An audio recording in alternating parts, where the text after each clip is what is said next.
Pria itu, untuk melampiaskan amarahnya, memukuli istrinya ke dalam air. Apakah istri memohon pengampunan? Pria itu tidak berniat melepaskannya. Masih menggunakan tongkat kayu untuk memukul kepala wanita tersebut. Ketika wanita itu berhenti bernapas dan tenggelam ke dalam air, suaminya berhenti. Namun sesampainya di rumah, dia memberitahu putrinya Chenda bahwa ibunya jatuh ke air dan menghilang. Namun saat ini, dia tidak tahu bahwa istrinya adalah putri duyung di langit. Mengkhususkan diri dalam manajemen kekayaan duniawi, biarkan penduduk setempat beruntung. Segera, dia akan membayar harganya. Chenda lari ke sungai, panik mencari ibunya kemana-mana. Tapi tidak peduli seberapa keras dia berteriak, dia tidak bisa melihat sosok ibunya. Setelah ibu Chenda meninggal, Chenda menjadi pembantu rumah tangga, membawa pekerjaan kotor yang berat sendirian.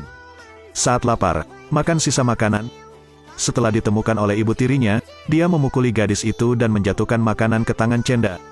Tekan tanah dan tegur gadis yang tidak memiliki ibu. Tapi setelah ayahnya melihatnya, tidak ada yang bisa menghentikannya. Abaikan dua adik perempuan tiri yang menggertak Chenda. Kemudian ibu tiri membuat ibu Chenda tidak bisa bereinkarnasi. Dia menemukan media. Dia ingin membuat ibu Chenda tinggal di dasar sungai, selamanya tidak bereinkarnasi. Namun saat ini, mereka tidak menyangka betapa mulianya identitas Chenda di masa depan. Chenda diintimidasi, diam-diam berlari ke tepi sungai. Dia menangis dan memberitahu ibunya tentang ketidakadilannya. Mungkin karena Chenda sangat patah hati, dia tertidur di jembatan tepi sungai. Pada saat ini peri muncul. Dia melihat ibu dan putrinya Chenda menderita, dan melakukan mantra untuk membawa pulang Chenda. Dia kemudian memanggil arwah ibu Chenda yang sudah meninggal dari sungai. Setuju untuk mengubah jiwanya menjadi orca, tetap di sungai untuk melindungi putrinya. Chenda yang berada di tepi sungai tiba-tiba melihat orca yang sedang berbicara. Chenda menyadari, ini adalah suara ibunya yang telah lama hilang. "Mama, apakah begitu? Temanmu adalah ibu, kan?" Di hari-hari berikutnya, Chenda selalu diam-diam membawa makanan ke sungai untuk memberi makan para orca.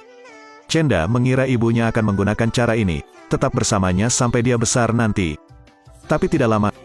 Hari itu, Chenda pergi ke sungai untuk memberi makan para orca. Dia terlihat oleh saudara tirinya. Adiknya berlari pulang dan memberitahu ibu tiri Chenda. Ibu tiri yang memikirkan orca di sungai pasti berubah menjadi ibu Chenda yang sudah meninggal. Keesokan harinya, ibu tiri menggunakan alasan untuk memisahkan Chenda. Dia kemudian membiarkan putrinya berdandan agar terlihat seperti Chenda. 3 orang datang ke sungai, ikan keledai muncul di bawah air. Mereka memanfaatkan saat orca tidak memperhatikan, menggunakan jaring untuk menangkap orca. Setelah kembali ke rumah, ibu tirinya memasak ibu orca Chenda menjadi ikan rebus pedas. Kemudian taruh di atas meja untuk dimakan bersih oleh seluruh keluarga. Chenda menyadari, inilah induk orca yang dia beri makan setiap hari. Dan ibu tiri gadis kecil itu, saat ini, mengedipkan mata dengan sangat bangga. Chenda melihat ini dan berlari ke jembatan di tepi sungai, memegang secercah harapan dan berteriak di tengah sungai. Dia berharap orca akan muncul. Tak disangka, saat itu ibu tiri mengejarnya, menjambak rambut gadis itu dan menariknya ke pantai. Dengan marah menunjuk ke kepala gadis itu, ikan yang baru saja mereka makan adalah orcas Chenda. Bahkan jika orca dimakan, dan musuh ada di depan mereka, Chenda hanya bisa berjongkok di tanah. Dia juga dipukuli dan dimarahi oleh putri ibu tirinya. Dia membenci dirinya sendiri karena masih sangat lemah, tidak mampu melindungi ibunya. Saat itulah Chenda putus asa. Saat ini, seekor bebek membawa sepotong tulang ikan ke Chenda. Chenda memegang erat tulang induk orca yang tersisa di pangkuannya, terisak-isak hingga tidak tahan untuk mengucapkan selamat tinggal kepada ibunya. Kemudian dia mengubur tulang itu di tanah.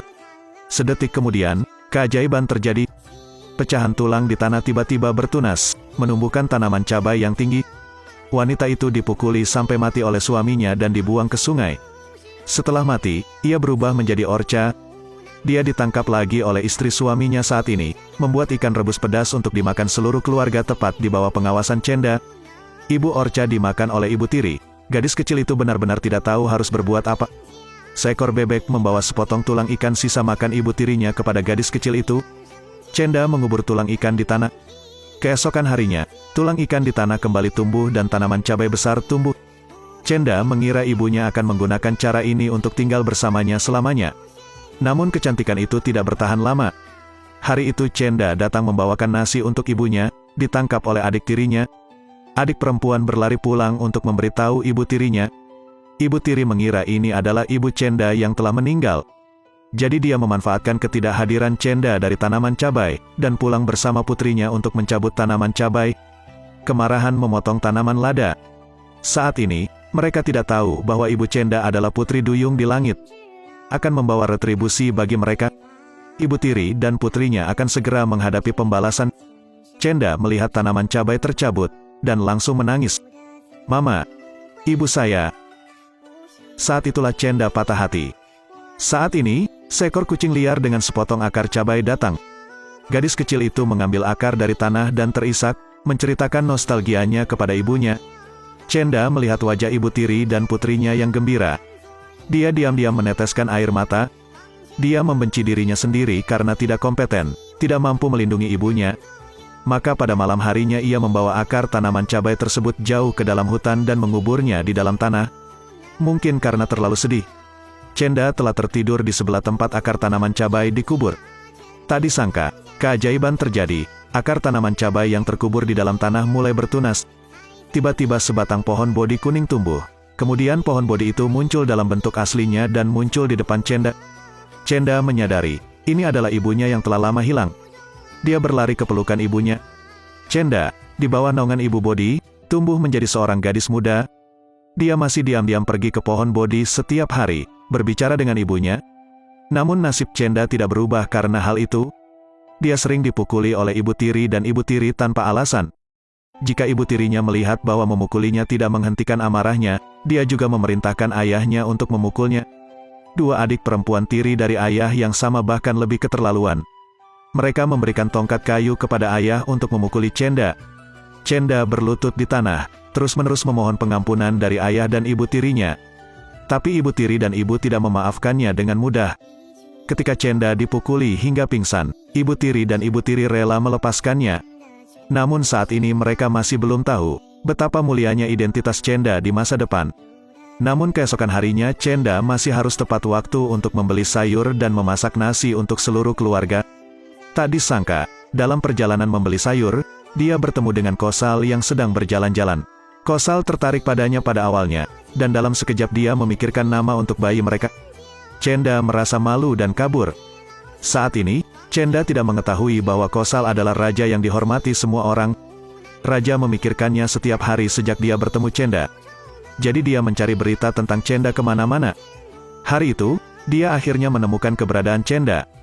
Tapi Chenda diintimidasi oleh ibu tiri dan putrinya, mengirimnya ke sungai untuk mencuci pakaian untuk seluruh keluarga. Kosal melihat itu dan sangat sedih. Awalnya ingin sedikit menghibur Chenda. Tapi Chenda ingin menelepon seseorang untuk menyuruhnya pergi. Sejak itu, Chenda sepertinya menghilang, dan Kosal mengirim seseorang untuk menemukannya. Maka hari itu, Kosal berpura-pura menjadi pengemis ke rumah Chenda untuk mendengarkan beritanya.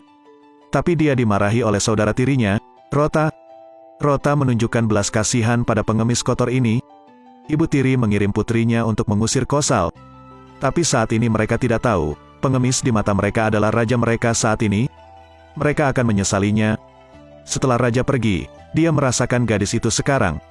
Padahal mirip dengan gadis yang ditemuinya di jalan beberapa hari lalu. Tapi dia bukan gadis yang dia cari. Pada saat yang sama, Chenda sedang duduk di depan pohon bodi berbicara dengan ibunya. Namun adegan di mana ibu dan anak saling berpelukan tertangkap oleh kedua saudara tirinya.